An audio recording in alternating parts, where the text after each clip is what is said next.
Podcast world, what's up? Chad Belling back at you. Another episode of This Life Ain't For Everybody. We got another dandy for you today. Today's episode of the podcast is brought to you by our friends at Oakley. Oakley Eyewear, protect your vision. Believe in the Oakley culture, from baseball to biking to surfing to hunting to shooting to ballistic to our military to tactical eyewear. Oakley is there for us. They were started with the mission of making sure that everybody kept their vision throughout their entire lifetime, and that's what they continue to do within the Oakley culture. We're proud to be associated with them. Thank you for supporting the partners and sponsors that support the podcast and our TV shows.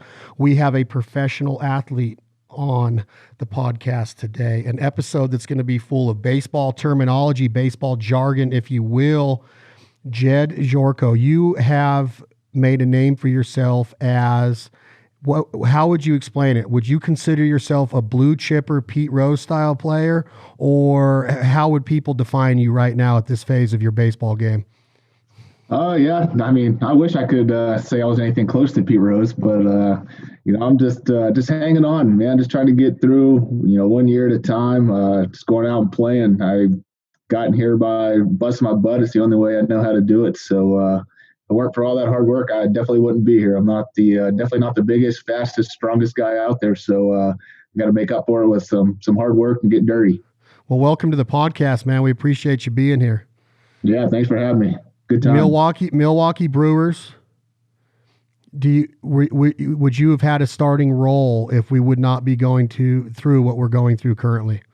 I'm not sure. We were just at that point in spring training where you kind of start to figure out what the team's going to look like, kind of what your role is going to be, and then, I mean, all of a sudden we're all sent home. We're all driving, flying home. So it was kind of to be determined. We were starting to figure out some stuff and what the team was going to look like, and then all this stuff's happened. So it's definitely been a little weird. Been definitely a season like none of us have ever seen before.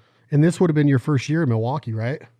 Yeah, just starting to learn some of the guys' names and then getting shipped out. So we're all eager to get back to meeting up with each other and hopefully getting this thing underway. Did you develop any French? Is Kane a nice guy? I got to meet Kane when he was with Kansas City. Is Moose still is he with Cincinnati now, or is he with Milwaukee? Did he re-sign with Milwaukee? Yeah, he just signed with Cincinnati. Kane's awesome. I haven't really talked to him too much, just from playing back and forth. I knew Yelich a little bit, and he's an awesome dude. So a lot of new guys on the team, even from their team last year, they brought in a bunch of new guys. So we were all kind of in the same boat, just trying to feel each other out and figure out who we're going to be hanging out with. What is the secret, Jedd? What is the secret sauce of being a baller, a major leaguer, not just getting to the show, but staying in the show, whether you're a utility player, whether you come off the bench, whether you're a starter, whether you're a 15-year veteran that made the All-Star team 12 out of 15 seasons. What did you have? You talked about it in the beginning of our conversation about, the work ethic is there. Were you in Little League? Were you a standout? When you got to Babe Ruth, were you a standout? When you were a freshman in high school, did you make the varsity team and then got all league? Were you first team all league? Were you honorable mention? Were you all state? Were you all division? Have you been a badass your entire career, or did you have to just keep driving and grinding to get to where you are right now? I was always one of the better players for sure. Definitely, like in Little League, made the varsity team as a freshman.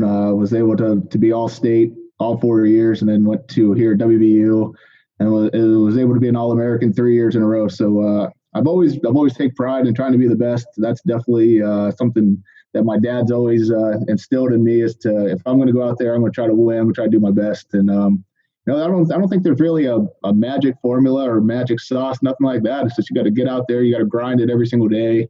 Obviously, we're talent-wise, we're the best of the best. But I think when it gets to this stage and the players are so good, it's when it really starts getting mental. The season is so long. How can you deal with those failures? How can you deal with being away from your family, all the travel? Just stuff like that's really what separates guys from, getting a little taste in the big leagues or guys that stick around for a while. So you signed with WVU out of high school. Are you getting recruited by several Division I outfits at this time? Did you take all 5 of your recruiting trips? No, I got recruited a good bit, but I only went on one visit. I actually went to up to St. John's. I knew one of their assistant coaches really well.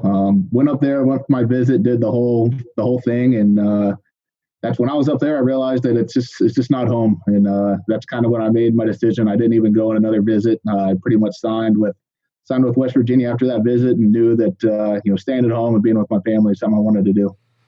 And when you say family, are you talking about your mom and dad and your brothers and sisters, or are you married already and you had kids at a younger age, or what made you make that decision? That was at that point. It was to stay home with my mom and dad.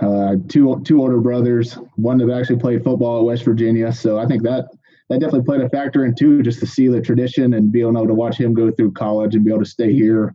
That played a big role. And now married now, got a couple kids and living it up. How'd you meet your wife?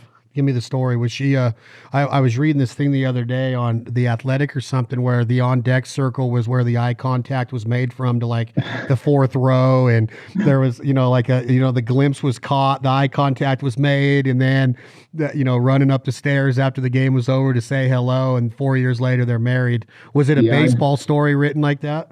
no, I didn't. I didn't put my number on a ball and throw it to her in the stands. It wasn't quite that good, but we actually went to elementary school together. We've known each other forever.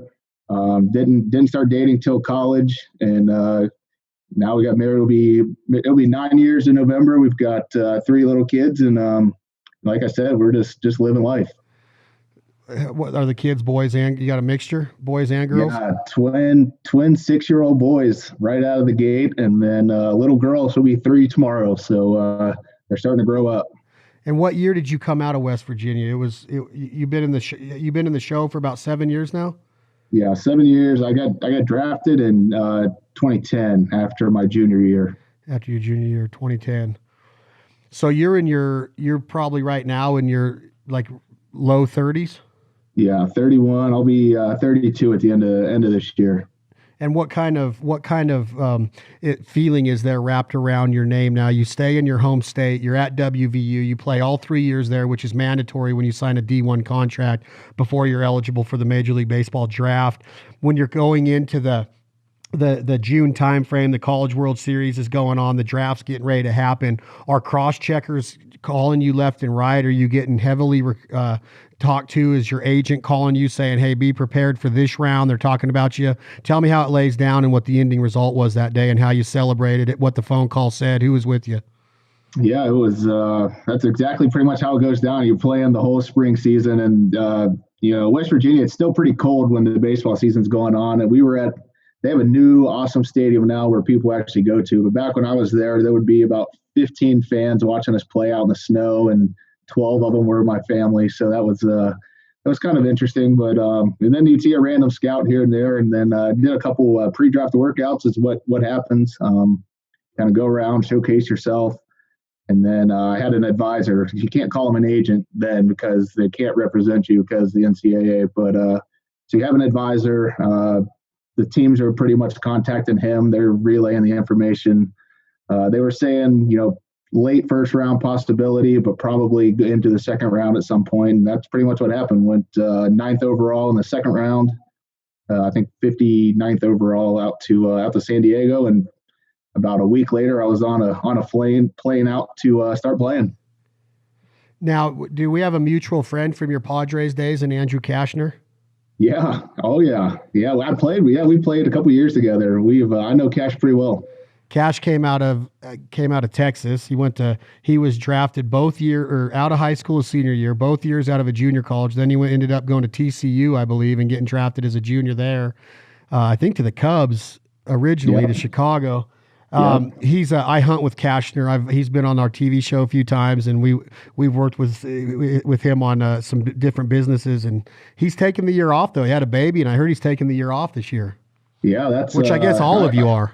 Yeah, we might all be taking a year off the way it's going, but we'll see. But yeah, Cash is. It seems crazy that he's got a kid now. I vividly remember walking into the clubhouse just about every day to hearing him blowing duck calls throughout the clubhouse. So that was pretty much my first taste of duck hunting right there. Yeah, 6'5" dude with a mullet blowing a duck call and listening to Eminem rap songs and Yeah, wearing exactly. cowboy boots and right. Like The he's a most stud. ghetto redneck ever.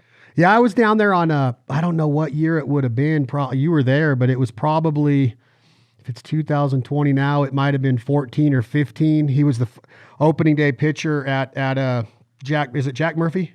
Back in the day, it was right. No, No, it's not not Jack Jack Murphy Murphy. anymore. What was it now? Sitco? I don't even know what it is now. Petco. Petco, yep. Petco. He was the opening day starter. The military came out and they flew the jets over the field, and Cash was on the bump with his mullet, and we were up in the president's box watching him, and it was awesome to see him. Then I think he went to Miami from there, and then he went to Boston for a minute maybe, and then he was He's kind of been bounced around in Baltimore. So Baltimore, he's bounced around here recently. Yeah. Yep. Yeah. And then the Rangers, right? He was with the Rangers last. Yeah, he's been around recently. He's he's an awesome dude. Just a guy that kind of like myself, just kind of got after it and loved to get out there and compete. So what happens when these scouts are checking you out? If you had a piece of paper that was handed to you and it had the 5 tools of baseball on there, I want to get into what those tools are, Jedd, and what does a junior in high school right now, a senior in high school right now look at to work on. It's you got to love the game. You have to have passion for the game. You're not going to be the best all the time. You can be a big fish in a little pond in high school and then go to D1 or even a junior college and just see talent that you're just not expected, right? Because you didn't see it in your hometown. Those 5 tools are arm strength, speed, bat speed and overall batting, intelligence of the game, and fielding. It's power, the hit tool, which would be like the overall hitting, power, speed, arm strength, and fielding. So and what about baseball IQ and intelligence of the game? Do they look at that, or is that something that can be taught? That's you kind of have it or not, but you can get taught a little bit, but you just kind of have to have those instincts when you're out on the field, and you can see guys that have it and don't. But those younger kids, unless you're Mike Trout or something like that, you're gonna run into guys that are better than you, and you have to find a way to separate yourself. And that's that's an important thing. Like you said, the IQ can be something that separates you. Your competitiveness, you're willing to just not lose. All that stuff plays into it. You just got to get after it. I played with guys all through college and the minors that were way better baseball players than I was, but they just didn't. They either didn't have their priorities straight. They got into stuff they shouldn't have been doing. And just like that, there's so many good players out there that one misstep like that can derail in someone's entire career. And what were those tools? What did that sheet of paper say for you? I was mostly I was pretty average. I was below average runner. I'm probably even more below average runner now than I was then. But I had a good hit tool, pretty good power, and other than that, just pretty average across the board. Just nothing that really stood out. It wasn't particularly great at anything, but I wasn't really bad at anything either. I think I had the intangibles.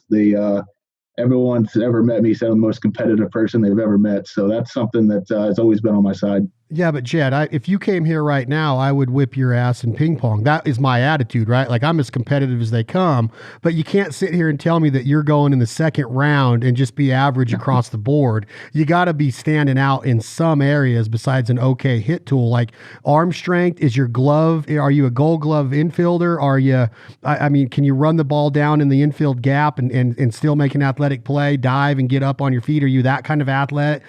Like, tell me, like, what did you have that these scouts were like, we're not going to wait until even through the whole second round. This guy's going top 60 picks in the country, which I think there's 40 rounds of the Major League Baseball draft, 30 teams, 30 times 40 is 1,200 players go. Yeah. You're in the top 60 in the country, and you're talking every high school senior, every freshman in junior college, sophomore in junior college, and junior in D1 or D2 or D3 baseball. You're in the top 60 in the draft. Like, that is legit. Yeah, I mean, I'm just talking about probably throughout the big leagues, but back then, my hit tool is what really carried me. My stats or whatever were really good. I was always known as a hitter first. That they all the scouts knew that I played other sports too, so they knew that I was a little more athletic than what I looked. Was able to move, had good feet, good arm actions. Which means it's just strong arm, accurate arm, and you definitely would not beat me in ping pong. Really?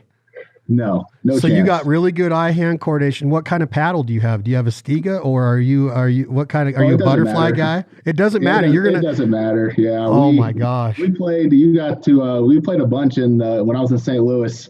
In the clubhouse was a table, and I pretty much ran that table. So I think I have you.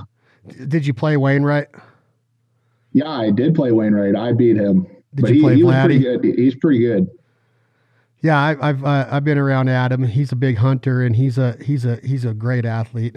Busch Stadium, probably the best baseball fans that you've ever ran across. St. Louis as a whole is the culture of baseball there. The fans, the intelligence and the respect of the game of the fans, the logistics and the aesthetics of Busch Stadium now with the natural grass after the turf came out. It's got to be probably the best baseball culture in the country. Even though Miller Park and Bob Euchre and the history of the Brewers and the beer and the breweries up there is pretty legit. St. Louis has got to be tops, yeah.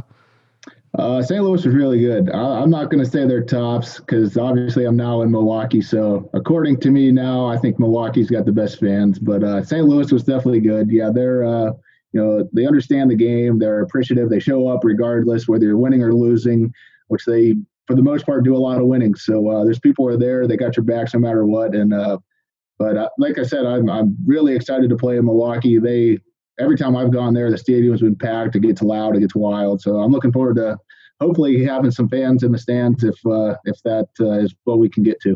What is being said right now? Let's get to that real quick and then off of it real quick because it seems like every conversation you're probably involved in right now centers around that, and I don't want to bog you down. But I've heard rumors and ramblings that mid-July, with no fans in the stadium, that y'all might be back. You might do a 15-day spring training leading into that. Is there any truth to those rumors, and what are you hearing right now? We pretty much hear what's out on Twitter. We talk as a union. We're talking a bunch, and obviously the proposals that just came out about the whole economic thing and all that stuff is.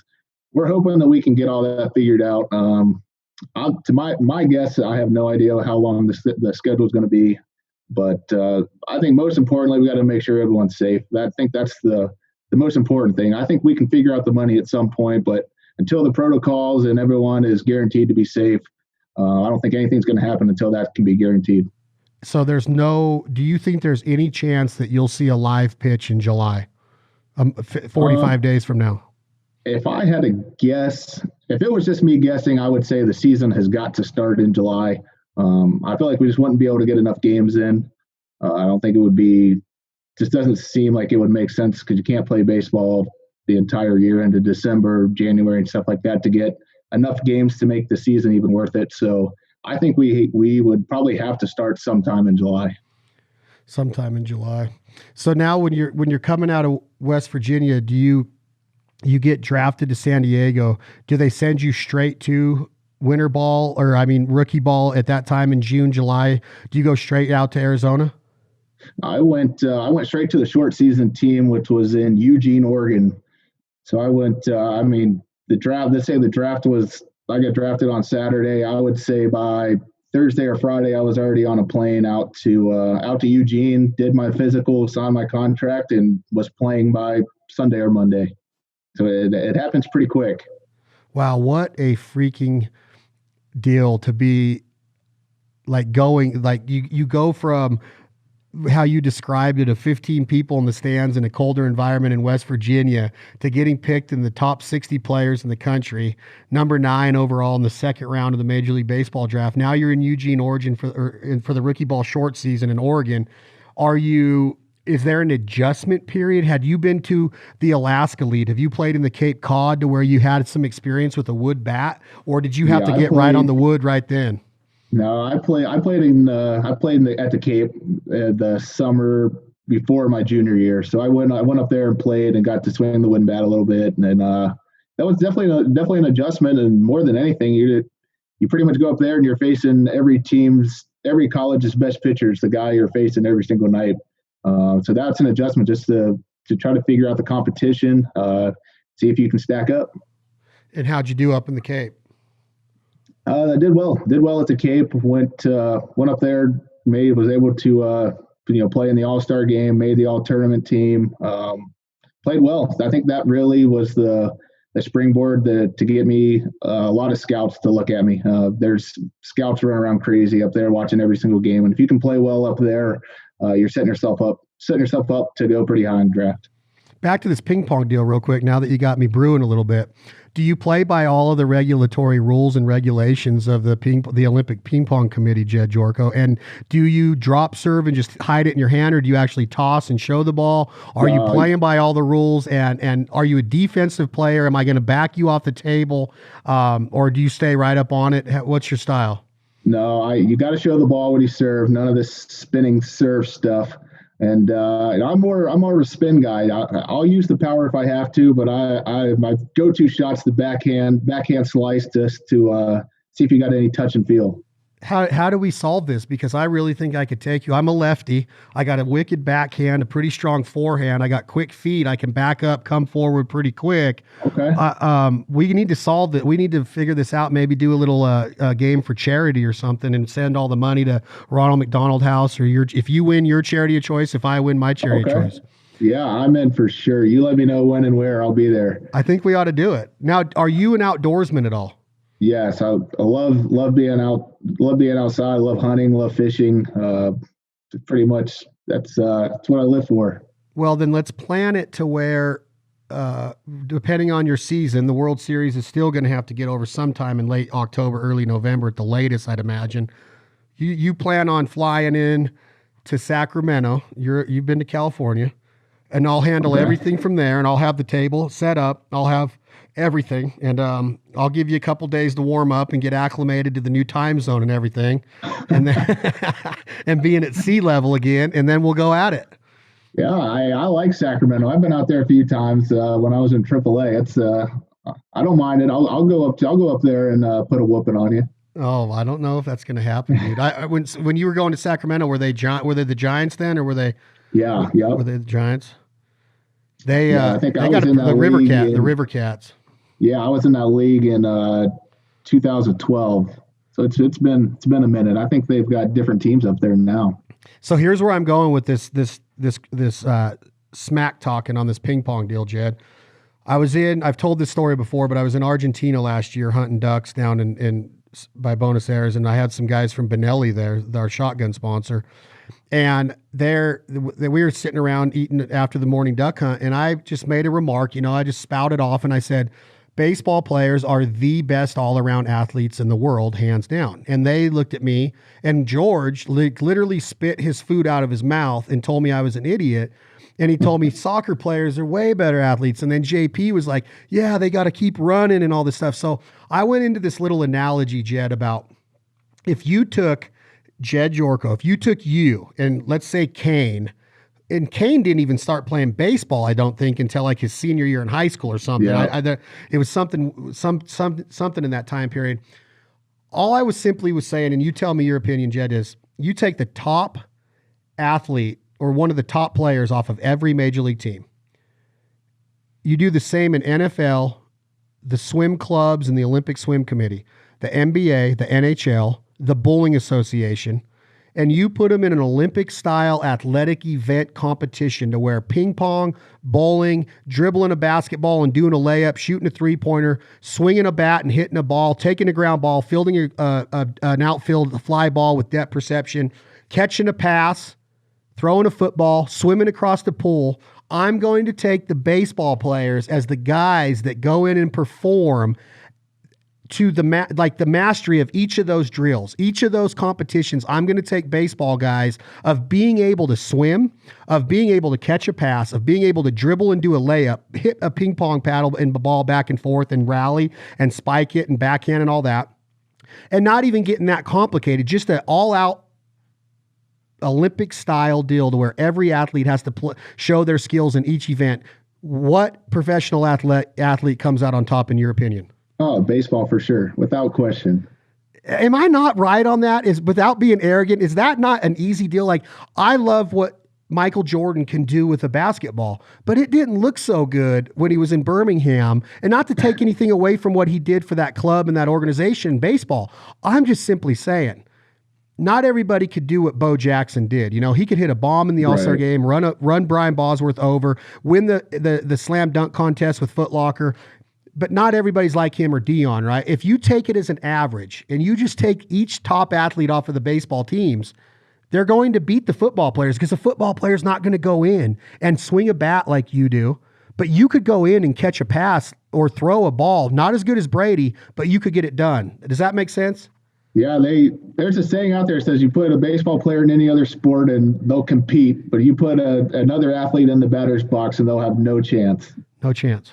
No chance. And not just on top of hitting a round object with another round object from 60 feet, 6 inches, changing planes, changing speeds, like a 97 mile an hour fastball to the same arm speed with an 83 mile an hour changeup is like impossible, right? Like just to be able to see that in the change of the plane and not be able to see any difference in the arm delivery or the arm speed and to be able to put that ball in play, unreal. Then you got to go to the ground ball. You have to be. And then you got to go to the mentality of a 162 game season, the grind of that. Then there's the readiness. If you're a third baseman and the ball's getting hit to the right side of the infield all day, you still got to be ready every pitch. Same in the outfield. And then all of a sudden you got to react and use your drop step or side shuffle to get in position when you might not have seen any action for the last 60 pitches or whatever. So I'm simply sitting there in Argentina going, you guys are going to tell me that Pele is a better athlete than Mike Trout? You think he could come up here and hit a golf ball over the moon and then swim laps like that and then play hacky sack and do that kind of stuff? There's just, and then play against Jedd and ping pong and get smoked. He's not going to perform in all of this stuff. I just don't think there is. I really don't.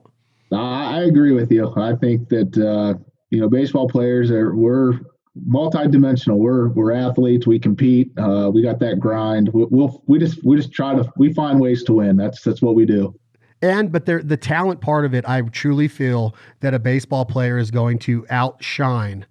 Just on the talent portion of it, you're going to see better form and better ability, better technique. I bet you if I put you in a pool right now, you could look like an Olympic swimmer. Maybe not as fast. You couldn't beat Phelps. We're not saying that. But you can swim and not look like you're doggy paddling or drowning or getting eaten by a shark. I think I would stay off the bottom of the pool. I'm not sure how fast it would be, but I don't think they would have to throw the floaty in to get me. That's what I'm saying. And I've always said that every baseball player that I've ever been around can step in and do that stuff and make it look pretty normal. Like they've been there, done that. And ping pong, the reason I asked you that question that came up in my mind was ping pong is a game of minuscule measurements of, that ball misses going over the net by a little bit. And let's say it just clears the net by a half a centimeter. And you, on the other hand, have to have the eye-hand coordination and the mental capacity to figure out what's the spin on it, where's it going to hit on the table, and how am I going to get my paddle on it? And then what am I going to do to my paddle to get it at the right angle to get it back over the net and give that guy or girl less of a chance to return it back on me and score on me? Like, that's a great game of eye-hand coordination and skill and determination, and not to mention heart rate's up and you're bouncing around and shuffling and back and forth. Like, I think baseball players beat football players, swimmers, like 100% of the time in ping pong for sure. Yeah, hand-eye coordination is huge in baseball, obviously, just trying to put the bat on the ball. But there's all those things play right into our hands as baseball players. Those are the skills that we possess, and we're good at it. So without ever seeing me play ping pong, how much money would you put up for charity on a bet if you're a betting man? And we're in Nevada where I'm at, which is a betting state, a casino state. I'm in Reno, Tahoe, but same rules as Vegas, same laws apply. How much are you willing to put up blind without ever seeing me play, knowing that I'm not a major leaguer, that I played a little bit of D1 baseball and I was average at best. And my coach told me in D1 baseball, my coach at University of Nevada, Las Vegas, Jedd, told me, Belding, you're the biggest recruiting mistake that I've ever made. talking down your game a little bit now. It's going down a little bit, but I'd maybe let you pick. Really? I'd be up for anything. Really? Yeah. Hey, I'm not afraid to throw a bet out there a time or two. I'll go for it. So you would put your entire salary on the line? Probably not. But okay, you're not going to do that. Yeah, maybe not that much. But I'd throw something out there. Is it a one gamer, or is it best out of 3 or 5, or what do we do? Whatever you want. I like best out of 3, best out of 5. You can maybe get a flute game in there. All right, so we have a mutual friend and a guy named Marlon the Winter that's an absolute genius when it comes to public relations. He introduced me to you. He's been lighting the world on fire for myself and our brands. He's part of what they call, and I saw you communicating a little bit on the Cornhole Association of America. I would say that I would beat you by probably the same amount of points in cornhole than I would in ping pong. Would you take that bet too? Are you a badass cornhole player too? Yeah, I don't think you beat me in either. Are you, dude? I got cornhole right out here. I was just playing. Everyone has seen my basement now because of this cornhole trick shot stuff. So my boards are always set up. Maybe like a home and home series, something like that. I fly out there, but you got to come back here to Morgantown, West Virginia, and play cornhole. I would do it in a heartbeat. I would come back there. We would go to the beach. We would probably maybe no beach around there, and we'd have to go down to VB for that. Yeah, we're not super close to the beach. No, you guys are in West. So you're in West Virginia, so you're ways from it. Yeah, we're a little bit. We're up in the mountains a little bit. Are you a fan of the Chesapeake Bay and the Maryland and the seafood and the crabs and the rockfish and all of that kind of table fare? I love eating it. That's still a little ways from me. That's probably like, I don't know, 5 or 6 hours from where I live. So it's you're not just going to drive over there to grab some crab legs and crab cakes and then drive back. But anytime I'm over there, I got one of my best buddies who lives out there kind of close. So I'll go and visit him and we'll go and we'll crush some food out there. If you are in San Diego back in your playing days with the Padres, are you a street taco guy or are you a sushi guy or are you a crab and steak guy? Because there's a lot of good food in San Diego. All the above kind of guy out there. That food is unbelievable. Unreal how good it is, man. Yeah, that's a great city. Everyone talks about it and everything they say is pretty much true. It's unbelievable out there. My buddy Reef had a place called Sushi 7 that I took Cash and, oh man, tell me the third baseman's name that went to New York Yankees from Headley. The Padres. Chase. Chase and I and Cash went to Sushi 7 in the gas lamp, and we threw down one night after a home series game there. What if you're sitting at a sushi restaurant and the waiter comes up, says, "Jedd, how you been, bro? What can I get you?" What do you throw down with on a sushi? Are you a roll guy? Please tell me that you're not a fried shrimp and cream cheese guy. Are you all raw? How do you roll? No, I would just get some kind of probably like a spicy tuna, spicy salmon roll. I'd tell the chef in the back just to make me something what he recommends. I'm big on just leaving it up to the chef. Can't go wrong if you leave it up to them.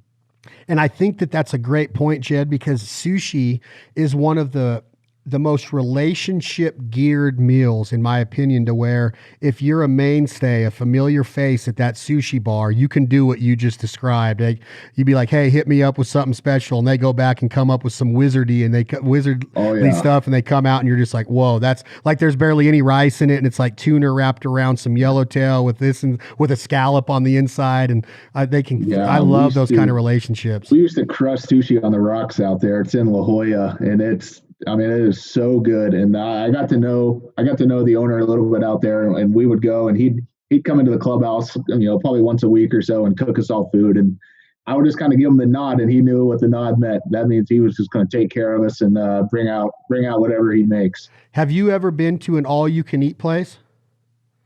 I have been to them before. Yes. Have you been to, so our AAA team here would have started in 7. Did you ever play in Reno against the Diamondbacks organization, against the Reno Aces? Yeah, so and that was I played against all those teams in it would have been 2012. So yeah, I was there watching. I actually threw out the first pitch in 2012 and got to take BP. We filmed a TV episode over there with the starting catcher that was for the Reno Aces. Does the name Conrad Schmidt ring a bell at all to you? He played for Arizona and Texas in the big leagues for a little while.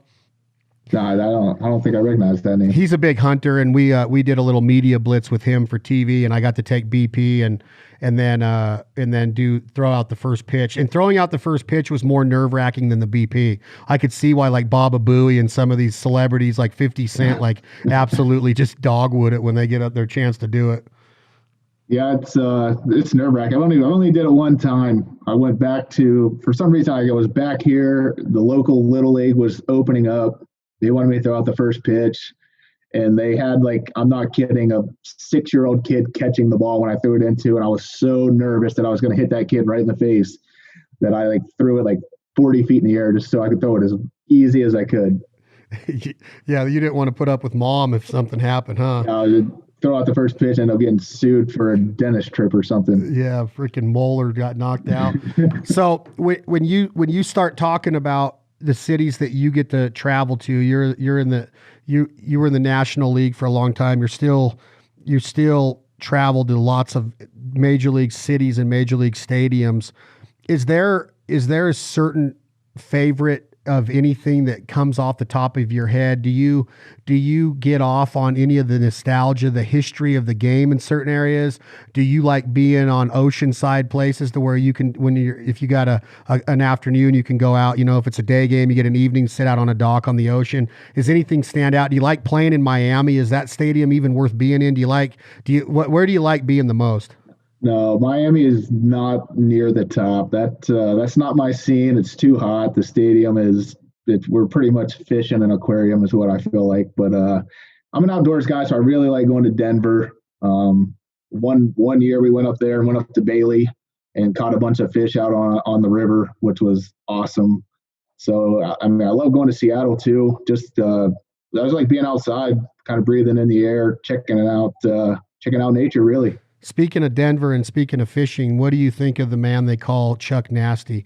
Are you a Charlie Blackman fan? He's been on the podcast. I love Charlie. He loves fly fishing and duck hunting. He just got a new Labrador Retriever Black Lab puppy, and great dude. Are you a fan of Chuck Nasty? Yeah, I respect the heck out of him. We actually have the same agents. So he just switched over to the agency that I've been with my whole career, and obviously his play is it speaks for itself. But a little jealous of that beard. I would never be able to pull anything close to that off, nor would I want to. But I'm sure there's definitely some stuff hidden in that thing somewhere. Oh, I guarantee it. What makes him special? Is it the tenacity, or has he got God given talent? He's got both. He just to be able to go out and do what he does, be pretty much an all star every year, hit 300, hit 30 homers. He's just a freak. He's a freak on the field, and it's just a lot of fun watching him play. Yeah, he hit a bomb last year in the All Star game. Do you remember that? Yeah, he's a stud, no doubt about it. He does, and he's like, he's when you talk to him, you're just like, he's so much different off the field than he is on the field, which I know a lot of players are, but he's got like this just like totally different personality when he's like just chilling, like and I'm sure you're the same way. Are you approachable on the field? Yeah, alter ego. That's what we talked about in our podcast is this Chuck Nasty alter ego, like this Chuck Norris kind of don't mess with me kind of deal, like he even said like reporters don't even walk up to him most of the time. Well, I think they're just intimidated because of the beard more than anything. But maybe I'll try to grow that thing out so the reporters stay away a little bit. Yeah, maybe you ought to. Are you a Netflix and chill binge watching? I know you got to stay in shape. I know that you have to watch your nutrition and your diet. You're in your 30s now. Is your metabolism the same as it was when you were in your 20s? But can you eat whatever you want still? Are you a fanatic when it comes to working out every day? Have you been able to stay disciplined during the pandemic and the quarantine? And when you're not working out and you're not eating, or let's say you are eating some China takeout or some sushi takeout or some homemade sushi, whatever you have, you and your wife are chilling. Are you watching documentaries? Are you watching movies? Or do you have to watch kids shows all the time now? What do you got going on? Yeah, we're real big on the Disney Plus thing. That's pretty much taken over at our house. When you've got 3 kids under 6, you don't get to watch what you want to watch ever. So it's I do pretty much all of our cooking. I have to be on a pretty strict diet because if I get off my diet, I gain weight like no one else. So I always have to stay pretty strict on the diet. Work out with my trainer. So quarantine's been pretty good. I've been able to work out with my trainer for the most part, pretty much the whole time. So it hasn't been too bad. So when you say strict on your diet, are you a keto guy? Do you eat any starches at all? Can you ever just pull into a drive-through and get 8 tacos and be cool with the tortillas? Or do you stay lean with fish and chicken and low starch? Yeah, I'm pretty much my diet consists of chicken, fish, and deer meat. That's pretty much what I work with vegetables. So that's pretty much what I'm going with. I have to make some different stuff for the wife. She gets kind of tired of the same meals all the time, but hopefully it's just kind of what we have to do until this whole thing's over. Did I hear you just in some sort of fashion in so many words, Jedd Gyorko, just challenge me in a cook-off too? Like, did you just say you're a good cook? Are we going to throw down on the Traeger too? Hey, I do all the cooking for the family, so I have been known to fire up the grill and make a pretty good meal from time Is to time. Gyorko, is that Greek or what kind of name is Gyorko? Hungarian. Hungarian. So do you cook table fare that would be relevant to Hungary? No, I don't even. I couldn't even tell you what's known in Hungary to eat. Like, I'm not sure what they're really known for. I think pierogies, maybe. I think they're big on the Pierogies? pierogi thing, which obviously I can't eat one of those. I mean, I would gain like 5 pounds if I ate one. Oh yeah, there's no doubt. That's kind of like being in Pittsburgh and having one of those gyros or whatever with all the lamb meat's awesome, but then they smoke it with all that sauce and it just destroys it. But Yeah, kind of the same concept, I think. So if you and the wife get a babysitter, if mom or dad are in town, grandparents are in town, you got a night out and there's a concert in town. It's an outdoor amphitheater. What band does Jedd Gyorko want up on that stage? if it was me, I'd probably pick Luke Combs. I really like what he's throwing out there. I pretty much only listen to country music, so it's going to be some kind of country. Maybe I would go listen to maybe some old George Strait. I could go for something like that. Now, would you enjoy the Zach Brown band? Because I've been to them in Virginia before. I've been to them in D.C. I've seen them all over that area up there in the Atlantic, the northeastern part of the country, the eastern part of the country. Are you a Zach Brown fan? Yeah. I like his music. Yeah, he's been doing it. They like all those guys. They're all throwing some good stuff out. I can just go and chill and drink a beer and hang out and listen to music anytime. But the question is, Jedd Gyorko, are you a bro country guy? Because Luke Combs is on the radio today, which is tough to do being traditional country. And he is doing duos with Brooks and Dunn.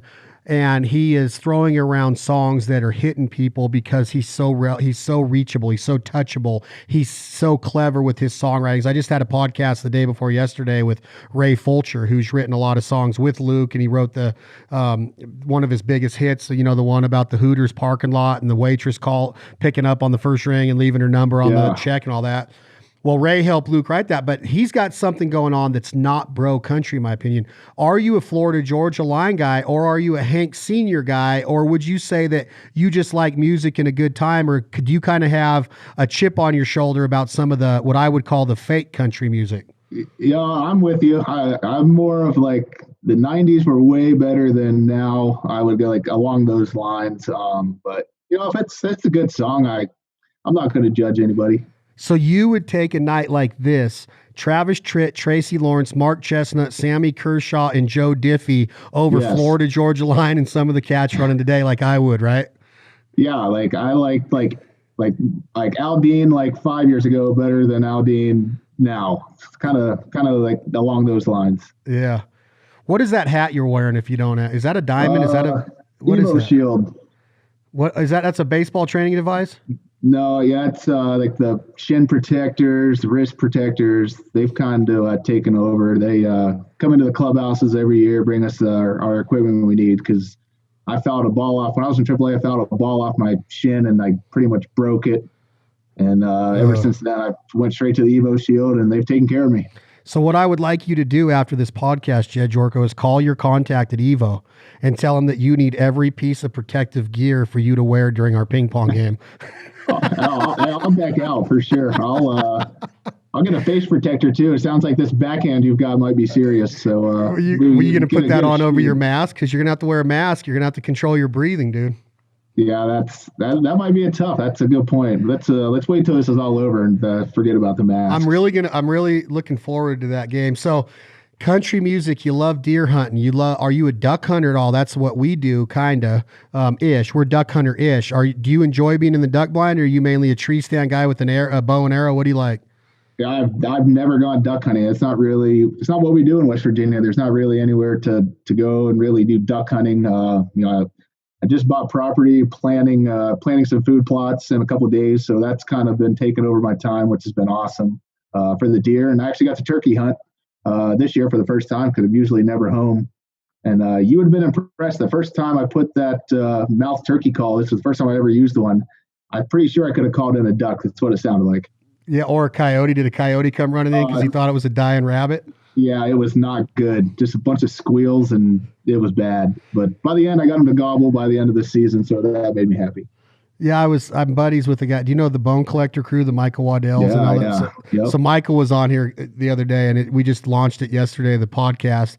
And him and I had a Instagram social media turkey call off where I challenged him on, because I'm competitive. So I just talked a little smack, and he's one of the best there is, in my opinion. So I just went on there and said, and I'm using his calls, the new Bone Collector turkey calls. And so I challenged him, and I said, hey, what'd you think of our challenge during the podcast? He goes, brother, that gobble you do is good, but the rest of your calling needs a lot of work. And he just started roasting me on the podcast.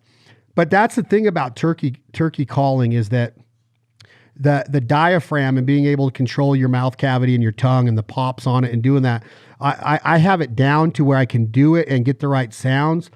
But then when I listen to guys that really sound authentic and legitimately like a turkey, I'm nowhere near the hens that they're producing. But you don't have to, that doesn't stop me from calling in turkeys. As long as you're not, a mess out there, you still have a chance. Yeah, if you're not butchering it too bad, you can still pull one in from a little bit. Yeah, 100%. And so what happened on your turkey hunt? What was the end result? There's a group of us that gone. It was kind of a tough year actually, which is kind of what the word has been around our whole area. But we were still able to get four on the ground, which is pretty good. We had my buddy had a death in the family. It kind of put a halt to the season for a week. But other than that, we were able to get out there and I think even just going out with some buddies is worth it, even if you don't get anything. And are you an archery deer hunter? Yes, love it. So I have this other thing, kind of like my mindset. I'm not ignorant, but I'm very opinionated in some aspects. Like I would tell anybody in the world that baseball players are the best athletes in the world. And I would tell everybody that you should not shoot a turkey with a bow. And when I talk to people about it, I get a little bit of pushback from certain individuals, one of them being one of my good buddies, Chad Mendez from the UFC, who I'm working on this cookbook project with. He loves archery hunting turkeys. And I say that, no, they're meant to be shot with a gun. With your skills as an archer and your love for deer hunting and your crossover now into the turkey woods, do you agree with me on that? Do you feel like it's only should be gun, or are you cool with a bow out there? I think if you're good enough that you're not going to do more damage than good, then I think it's all right. But I took a gun with me, but that was the first time I'd ever turkey hunted. I didn't want to take the chance. But when it comes to deer hunting, I kind of feel like it's way more intimate, way better, way closer with a bow. But with turkey hunting, I had a gun. I think it would be cool to shoot one with a bow, but I don't want to take that chance. Yeah, I just got a weird chip on my shoulder about it. But okay, back to something that's more relevant than archery turkey hunting. Were you irritated with the news that came out of Houston last year with the antics that were being lived out down there? Or were you kind of just like, it is what it is, it's going to happen here and there? Or was it a big deal that they were taking, they were kind of cheating. They were cheating. So is it a big deal to you when that happens, or are you allowed to talk on that? Does your agent call you and your PR rep and say, yo, chill? Or are you allowed to voice your opinion about how that is bad for the game and the culture of baseball?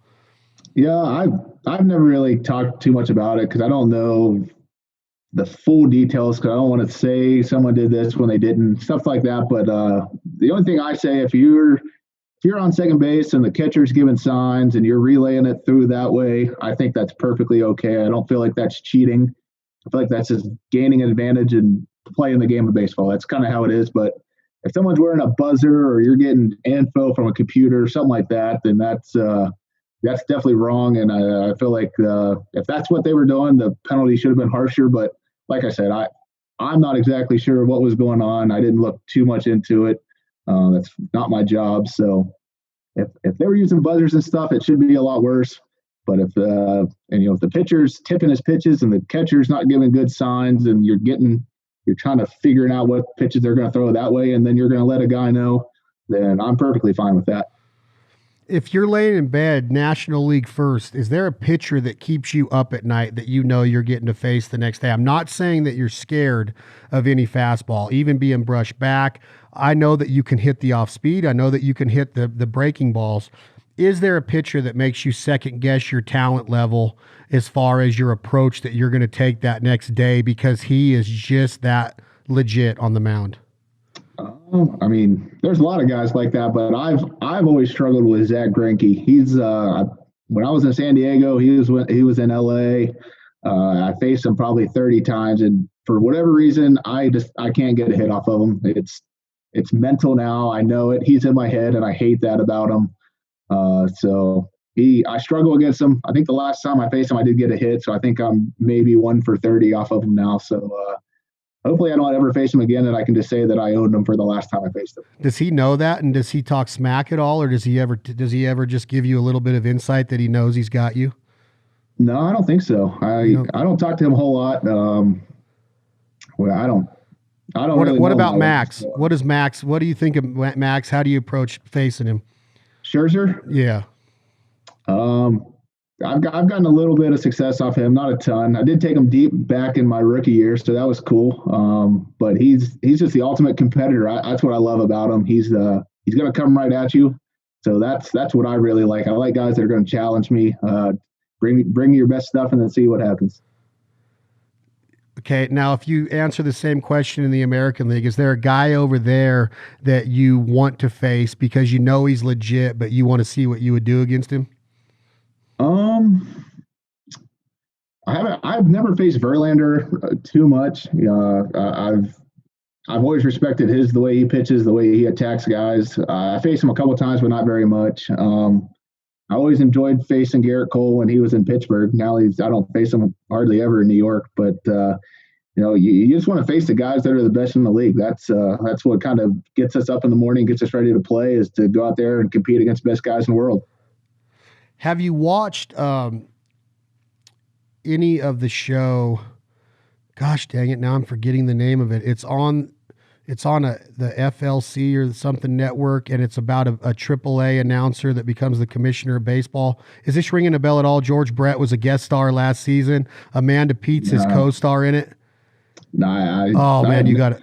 If it's not on Disney Plus, I probably haven't caught too much of it. Okay, well then forget that question. Hopefully it comes to my mind because I want you got to check it out, man. It's got so many cool baseball references. I mean, it's all about baseball, but season 1 was better than season 2. If you have to watch a baseball movie, do you go the route of, are you a comedy guy that likes the Major League and the Bull Durham, or does it have to be Field of Dreams? Is it Sandlot? What is your baseball movie of choice?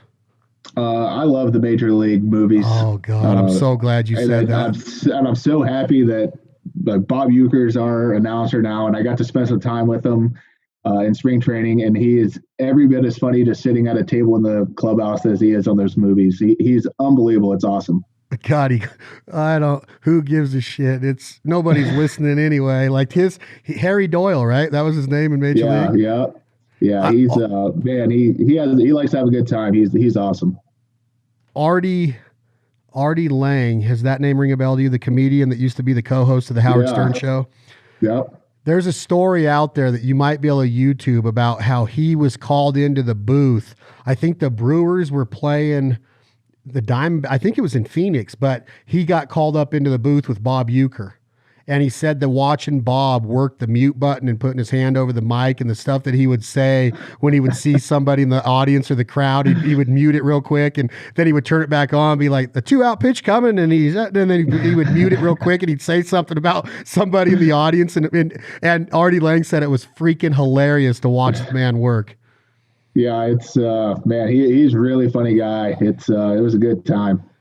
Yeah, man, that's just like that whole that whole Charlie Sheen and we wear caps and sleeves in this league, son. Don't know California Penal League and all, like and Wesley Snipes' character. Shit, I've been red tagged already. Like that whole deal. It was just I tell everybody it's the best. And I don't know about two. Two was okay, three whatever, but number one, I'm talking like they got when they're in the French restaurant and he's like they got chili dogs over there and Rene Russo's character. Did you read Moby Dick? And he's like cover to cover, babe. Like the whole movie is awesome.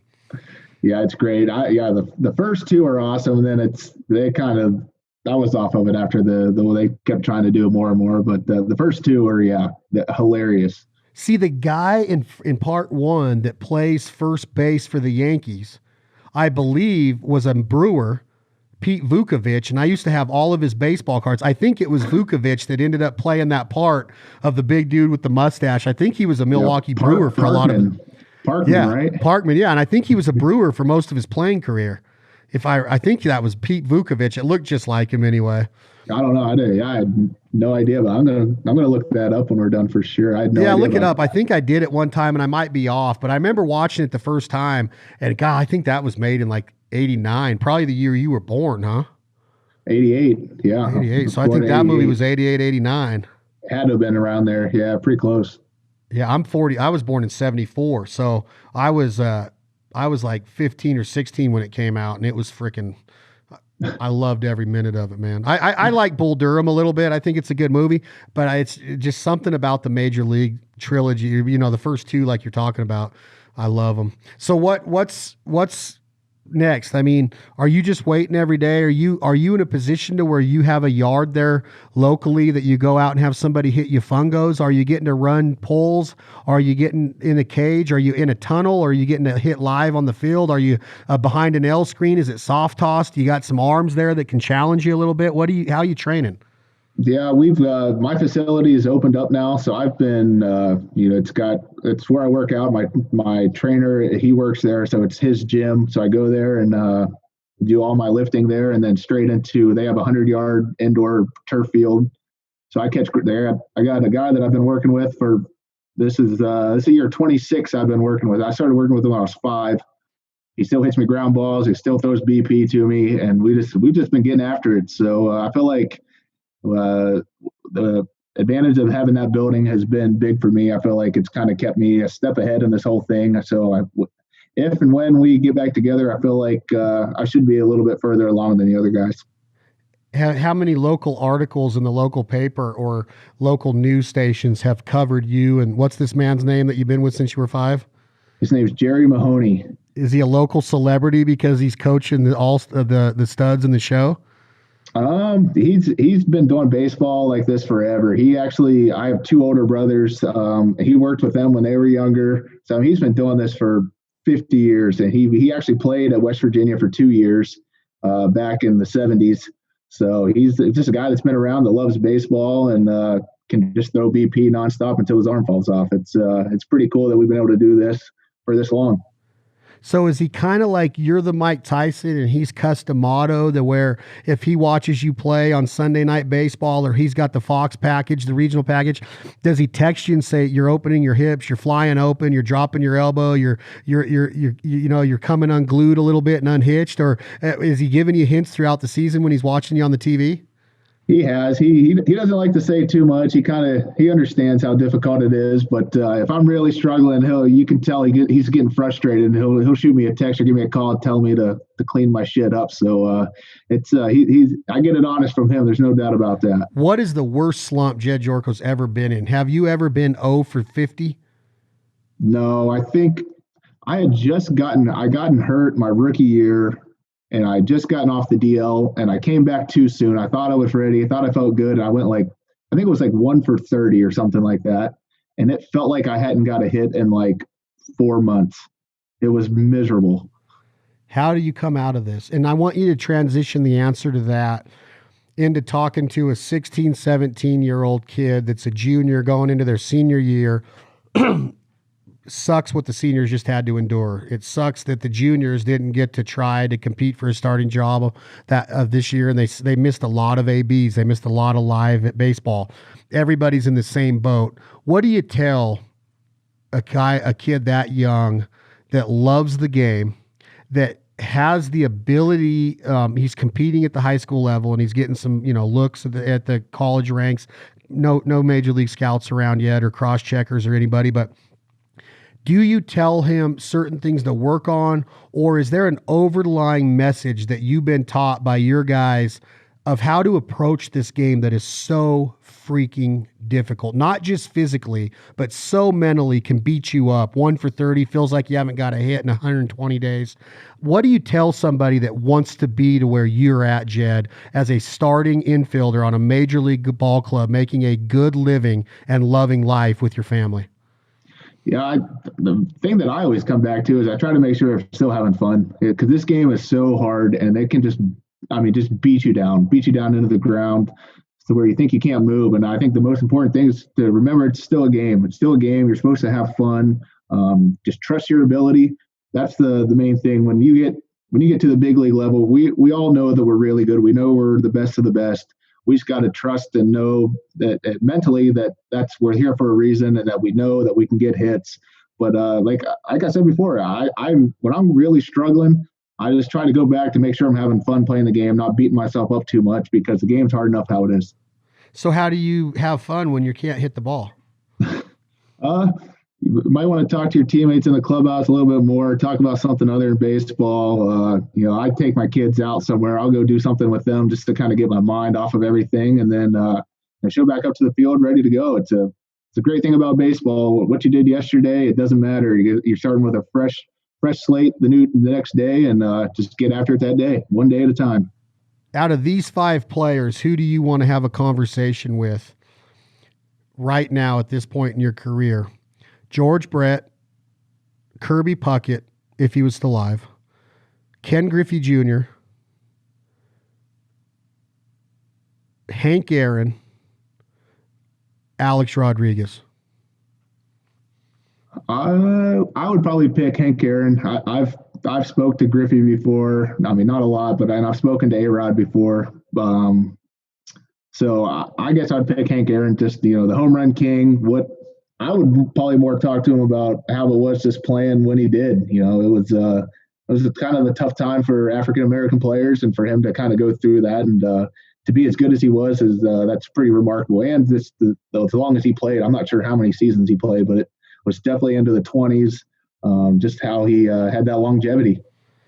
Tell me what your respect level is for somebody like George Brett, 20 years with the same organization, Silver Sluggers Awards, MVP, World Series champion in 85, and 3 batting titles in 3 different decades. Like, that is, to me, like, obviously the timing has to match up, but to win one in 76, one in 80, and then one in 90, how freaking good and polished do you have to be with your skill set to do something like that?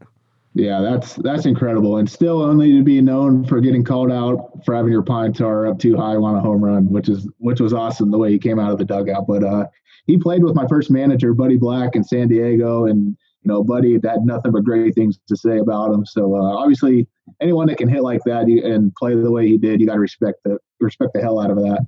God, I love the way he played. And the pine tar incident, I got a personal story. I'll tell you that off record, but that's a pretty cool little story there. And then Bud Black and him are still great friends. That's like one of his best friends in the game. Is he still the manager of Colorado? Yeah. Yep. Yeah, he was my first man. He was my first manager in San Diego way back when. His wife actually took my wife to the airport when we had our twins. Oh, really? So yeah, they'll always be close to us. All right, so we said a lot today. We talked a little bit of smack. You know that I'm doing it in a fun way. I got nothing but mad respect for what you've accomplished, but I really do want to do this cornhole. I want to smoke you in ping pong. I might even drive you to the bowling alley and show you, unless you need bumper lanes, I'll probably get 231 to 140, somewhere in there. I would beat you by 100 pins almost. That's pretty fair to say. I want to have a little Olympic thing against a major leaguer and see how I run. Yeah, I just want to see where I rank in some of this stuff. Backyard barbecue decathlon. Yeah, I think that we do a cook-off. We figure out a few different wild game meats and one domestic meat. We got to pair it with a vegetable. We have to serve that, and the presentation is going to be counted, as well as the internal temperature, the flavor, the overall meal.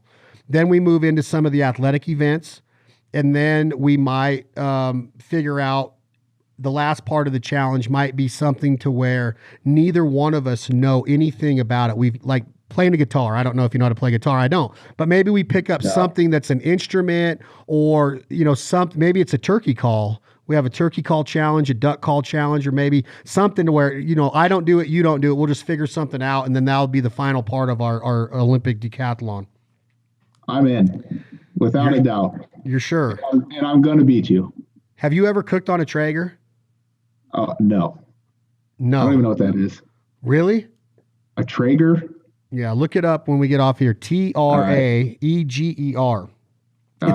It's a wood pellet convection grill. I'll get your address and I'm gonna send you a little prize package for being on a little thank you package for being on the podcast. Even though I get a Traeger, right? That's what I'm saying. Oh, all right. Sweet. I am going to make your wife, because I don't want to like beat you up in all of these athletic events and have her be like, really, honey? I want you to be like, honey, just taste this food right here off this Traeger. Yeah, look what we got. This is all worth it. This right here is worth it. This was all worth me flying out to Nevada and getting smoked 21-14, 3 games in a row. Yeah, probably not. Oh man, I appreciate you being on. We got to do this again once the season starts. We'll do it sometime in the season when you're hitting close to 400 and you're getting a couple 3-for-4s back to back to back. So probably 21 bombs in 80 games. 70 games, 21 bombs. You're not. You say you're not running very well. You're not running very well right now. You said so. You're probably not going to be in the SB column. Yeah, we'll leave that for the younger guys, faster guys. The younger, faster guys. Guys like me drive those guys in. So it's Friday night, but you're in West Virginia. If I'm in Milwaukee on a Friday night, I'm looking for the best fish fry in town. The fish fries of the walleye are unbelievable in Milwaukee. All over that part of the country. Yeah, I've been to several of them. I've been to several of them all over Milwaukee and Green Bay. You will absolutely love those. And there's some great hunting up in that area too. So, but plan on meeting me sometime in November, December, January timeframe before you need to report for spring training, and we'll get after some ducks and geese, and maybe we'll get Charlie Blackman out there with us and a couple other guys. Heck yeah, man. I appreciate it. I'll be watching for it. I can't wait for the season to start. I hope nothing but the best for you, brother. I'll be in touch. I'll text you and get your address. Thanks, man. Sounds good. Thanks for having me. This has been another episode of This Life Ain't For Everybody podcast. Y'all follow the Milwaukee Brewers, Jedd Gyorko, an absolute stud. What a great dude. Thank y'all for listening to another podcast today brought to you by our friends at Oakley. Protect your eyes, protect your vision, see the future. I hope it's bright. Stay home, stay safe, be a provider, take care of them kids, take care of your loved ones. I'm Chad Belding. Appreciate you. Tom, hit that button. This is Leith Lofton. What you going to do when the money's all gone? We're all equal, that's what I think.